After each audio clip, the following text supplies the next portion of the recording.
Lone Ruin is a short and stylish spellcasting roguelite that's light on story and heavy on action. You'll play as a no-name, no-words blue-haired elf chick who took a wrong turn at the rave and wound up in a descending neon temple of doom that's undoubtedly seen better days. But this Lone Ruin is anything but lonely, as on each floor you'll encounter a slew of increasingly angry enemies, ranging from bats to bugs to big old bosses. So without further ado, let's slap Lone Ruin under the microscope and see how it handles my 15-part scoring system.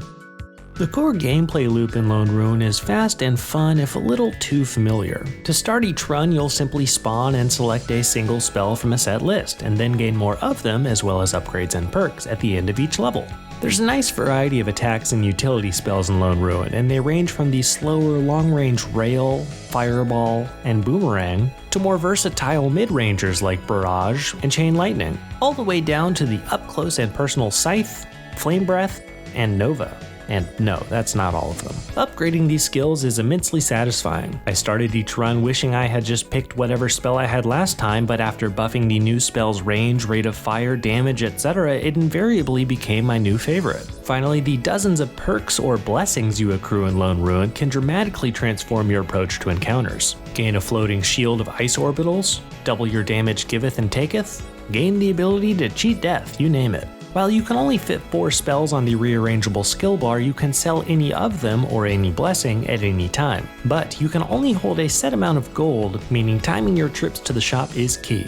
The end product is just a super smooth and highly playable roguelite that sports snappy load times, a sleek UI, and solid combat. Now, if only there was more of it. Despite sporting 21 randomly assorted levels, the ruin itself feels a bit indistinguishable. Each room is small, straightforward, and drenched in varying shades of purple and pink. There aren't any secrets to discover or environmental hazards to avoid unless you count gravity, and the enemies here remain largely identical throughout. So consider me disappointed as far as Lone Ruin's world is concerned. At the end of each 7-level stage, you'll face, you guessed it, a boss. They appear in the same order, and while they're mechanically diverse, there are only 3 of them, meaning they get pretty old pretty fast. It's also super easy to cheese the first boss if you start with Boomerang, so just consider me underwhelmed by the game's bosses in general. As for value, Lone Ruin launches at $15 for PC and Switch and should net players 5 or so hours of playtime. Without a narrative hook a la Hades, however, this game doesn't present much reason to keep grinding out dubs, though there is a leaderboard and a wave-based survival mode for when you feel like mixing things up.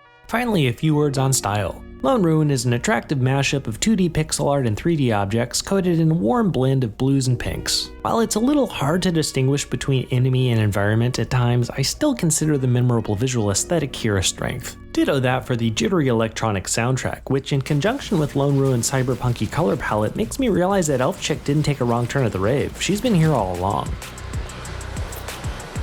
In the end, Lone Ruin is fast, fun, and familiar, and probably worth it if you're jonesing for a roguelite fix. I'm giving it an aggregate megascore of 3.3 out of 5 and hope everyone has an awesome week. As always, this is Scope, and thanks for watching.